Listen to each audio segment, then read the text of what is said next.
Hello everyone, welcome to our channel. हमारी आज की वीडियो का टॉपिक है सिंगल यूज़ प्लास्टिक का विलोपन पर हिंदी निबंध। तो फ्रेंड्स, विलोपन क्या होता है? विलोपन होता है किसी भी चीज़ को खुद से अलग कर देना या अपने जीवन से निकाल बाहर करना। तो इसी प्रकार से सिंगल यूज़ प्लास्टिक का विलोपन मीन्स सिंगल यूज़ प्लास्टिक को अपने जीवन से बाहर करना या उसे खुद से अलग कर देना। तो इस तरह से हम इस थीम पर या इस विषय पर निबंध लिखेंगे। सबसे पहले हम स्लोगन लिखेंगे। स्लोगन हमारे टॉपिक से रिलेटेड होना चाहिए, ठीक है। तो हमारा स्लोगन है, रहे स्वस्थ निरोगी काया, ना बीमारी का हो रोपण, इसके लिए करना होगा सिंगल यूज़ प्लास्टिक का विलोपन। इसका मतलब है कि हमारी जो काया है, हमारा शरीर स्वस्थ रहे, निरोगी रहे और उसमें बीमारियों को रोपण ना हो, उसमें कोई भी बीमारी हम अपनी वजह से ना लगाएं। इसके लिए हमें सिंगल यूज़ प्लास्टिक का विलोपन करना होगा, उसे अपने जीवन से निकाल बाहर करना होगा। इस तरह से ये स्लोगन लिखा है हमने। इसके बाद हम प्रस्तावना या इस निबंध का जो परिचय है वो शुरू कर देंगे। प्लास्टिक के वे उत्पाद जिन्हें एक बार उपयोग में लाने के बाद या तो फेंक दिया जाता है या रिसाइकल कर दिया जाता है, सिंगल यूज़ प्लास्टिक कहलाते हैं। दैनिक जीवन में उपयोग किए जाने वाले विभिन्न प्लास्टिक उत्पाद जैसे प्लास्टिक के थैले, स्ट्रॉ, शीतल पेय पदार्थ एवं पानी की बोतलें इत्यादि इसके उदाहरण हैं। सिंगल यूज़ प्लास्टिक का जैव निम्नीकरण नहीं होता है, अर्थात यह मिट्टी में दबा दिए जाने से विघटित नहीं होता। अतः मृदा में इसका निपटान करने से मृदा की अवनति, सॉइल डिग्रेडेशन की समस्या उत्पन्न होती है।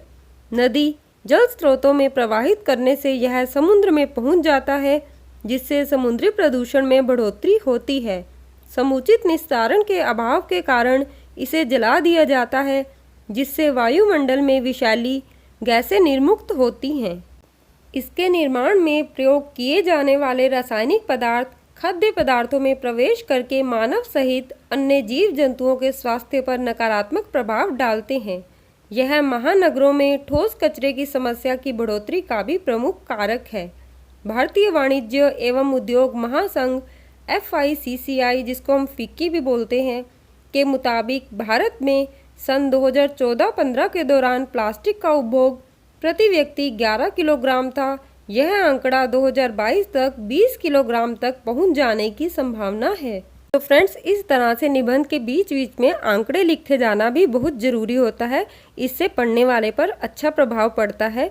उससे आगे हम लिखेंगे, अतः प्रधानमंत्री के द्वारा जनता से सिंगल यूज़ प्लास्टिक को न उपयोग में लाने की बार बार अपील की जा रही है। भारत सरकार ने वर्ष 2022 तक भारत को पूर्णतः प्लास्टिक मुक्त बनाने का लक्ष्य रखा है। इस लक्ष्य की पूर्ति हेतु सिंगल यूज़ प्लास्टिक का हमारे जीवन से विलोपन अनिवार्य है। तो हमने ये रीज़न बता दिया है कि प्लास्टिक जो है, जो सिंगल यूज़ प्लास्टिक है, वो किस प्रकार से नुकसानदायक है और इसका विलोपन करना क्यों ज़रूरी है। आगे हम लिखेंगे, इसके लिए हमें सरकार द्वारा किए जा रहे प्रयासों में जन सहयोग करना होगा। सरकार के इस लक्ष्य की प्राप्ति हेतु सरकार के प्रयासों के साथ ही भारत के प्रत्येक नागरिक के व्यक्तिगत प्रयासों की भी आवश्यकता है। तो इसका मतलब है कि सरकार ने तो लक्ष्य रखा है, इसके लिए सरकार प्रयास करेगी, लेकिन जब तक भारत का प्रत्येक नागरिक अपने स्तर पर, व्यक्तिगत स्तर पर प्रयास नहीं करेगा, तब तक उसका जो सरकार का लक्ष्य है उसमें सफलता नहीं प्राप्त हो सकती। आगे हम लिखेंगे, भारत में सिंगल यूज़ प्लास्टिक के विलोपन हेतु दुकानों पर प्लास्टिक के थैलों के इस्तेमाल पर सख्ताई के साथ प्रतिबंध लगाया जाना चाहिए। देन साथ ही आम नागरिक को भी कपड़े या जूट से बने थैले को लेकर ही बाजार जाना चाहिए, ताकि दुकानदार को भी सामान देते हुए प्लास्टिक के थैले की आवश्यकता ही ना हो। शादियों या विशाल समारोहों में हमारे द्वारा प्लास्टिक डिस्पोजल के बजाय कागज़ के डिस्पोजल का ही चयन किया जाना चाहिए। जब प्लास्टिक की मांग में ही कमी आ जाएगी तो इसकी बाजार में उपलब्धता भी धीरे धीरे खत्म हो जाएगी। खाद्य सामग्री की पैकेजिंग इस प्रकार से की जानी चाहिए कि पुनः उपयोग में लाई जा सके। जैव आधारित और जैव निम्नीकृत प्लास्टिक के प्रयोग को बढ़ावा दिया जाना चाहिए। प्लाज्मा पायरोलिसिस तकनीक का प्रयोग इसके निस्तारण में किया जाना चाहिए। यह ऊर्जा आवश्यकताओं की भी पूर्ति करेगा। सिंगल यूज़ प्लास्टिक हम इंसानों के साथ साथ जीव जंतुओं, प्रकृति सभी के लिए हानिकारक है।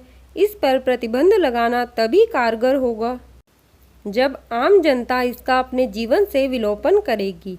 अतः स्वच्छ पर्यावरण और स्वच्छ पारिस्थितिकी हेतु हम सभी को प्लास्टिक का विलोपन करना होगा। तो फ्रेंड्स, इस तरह से आप ये निबंध लिख सकते हैं। अगर आपको इससे रिलेटेड और भी निबंध चाहिए तो उसका लिंक मैं डिस्क्रिप्शन बॉक्स में दे दूँगी, आप चाहें तो वो वीडियोस देख सकते हैं। ये वीडियो आपको कैसी लगी, ये निबंध आपको कैसा लगा, हमें कमेंट करके ज़रूर बताएं। और अगर ये वीडियो आपके लिए हेल्पफुल होती है तो वीडियो को लाइक करके हमारे चैनल को सब्सक्राइब जरूर करें। धन्यवाद। Best of luck.